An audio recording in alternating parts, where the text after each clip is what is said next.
Um, First of all, congratulations to both of you. Great game. That was a phenomenal win. Nas, this question is for you. Talk to me about Ryan's leadership on the court and what you saw out of her tonight that you just absolutely love.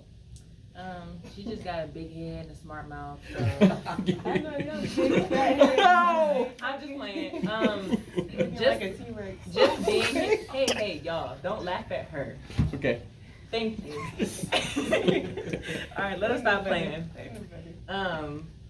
It's just been great to see her growth. Obviously, we've been here together for 3 years, and in the first 2 years, like when things were going good or bad, she didn't talk as much, and she kind of, had a lot to say, but kept it to herself. But now she's just been such an open book and giving us exactly what we need. When she doesn't, if she doesn't hit somebody on the pass, she's like, well, that's my bad, or she's telling me the next steps. To a play, or seeing and reading what the defense is doing to her, because obviously she gets all types of different defenses played on her. But her continuing to talk and know the plays and relaying the plays to us, it just makes such a big difference, because we know that she knows what's going on, as she always does. I mean, it's part of her job, but she really always knows what's going on. But she just takes that on her shoulders, because she knows that it's so needed for this team. And I just love to see it, and I hope it continues to go, and I hope she continues to talk no matter the situation. And just a quick follow-up from me. Ryan, talk to me about what makes Nas so special on the court.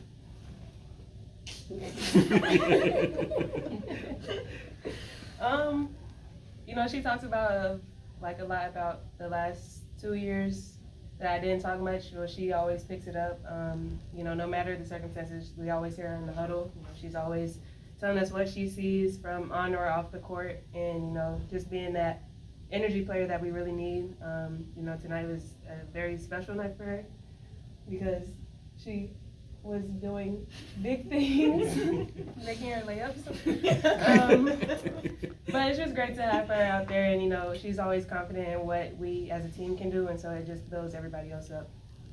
Go ahead, Rick. Ryan, you guys are clawing back in the entire game, and you hit that three-pointer to tie it up. Just take us through the moment there, and it seemed like it gave you all the momentum you needed for overtime. Definitely gave us the momentum, but when I'm shooting, I have to be unconscious because like I said, the team is looking for me to be a threat on offense and look to be aggressive and look to get the shots that come forth. So it's not a shot that I could have passed up, but it definitely was a momentum shifter for us because everybody's energy was just really, really good. The crowd was feeding into us, and so just since then we knew that we didn't call all the way back to just to call all the way back. Go ahead, Malik.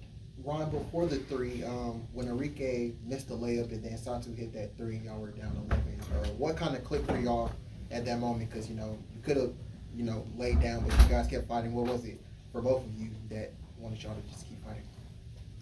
We've been in this position a lot of times before, and haven't had the outcome that we wanted.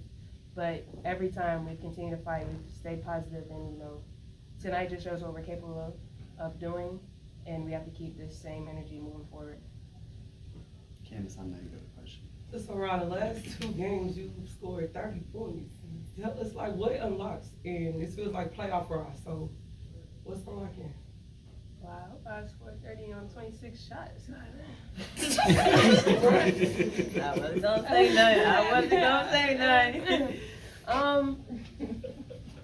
I mean, I feel like I'm a player where I don't stay in a slump for too long. Eventually shots were gonna start falling and, things were gonna start going for me. It is starting to get to that time. I only have one taste of playoffs, so I'm looking to have more. But I know what it's gonna take, and I know I'm gonna have to do to get there and lead my team to get there. I'll take 2 more minutes and then Rick. All right, now I've mentioned that you became a more vocal leader over time. And what has allowed you to kind of get in that comfort space where you are able to be a more vocal leader? I think just the comfort of being here, building relationships over the last 3 years. We still have our core all together, so we all know how to talk to each other basically, and what everybody's looking for, what everybody's trying to hear. But the coaches are always telling me your voice needs to be heard, and so just being able to talk and feel like I have a voice and feel like I'm being listened to, it also plays a big, huge part in it. Go ahead, Rick. All 5 starters in double figures, just overall how big of a team effort for either one of you? How big of a team effort is it? I mean, it was great to see everybody share the ball, and we knew that this was a team that if you attack them, they would give you some points. So that's exactly what we did. But we did a great job of sharing the ball and finding who was the hot hand, and just really trying to go and spread it out. It's hard to guard 5 people on the floor, and when everybody's attacking and trying to get to the basket.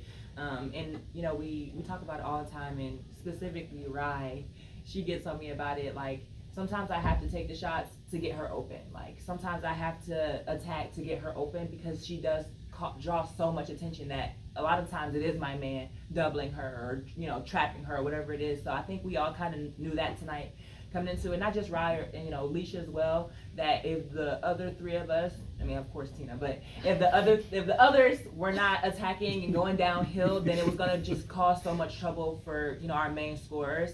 But we knew that going into this game, and we wanted to be aggressive. And it just, you know, once you just get into your rhythm and your feel, it just kind of takes off. Awesome. Thank you. Thank you, everyone.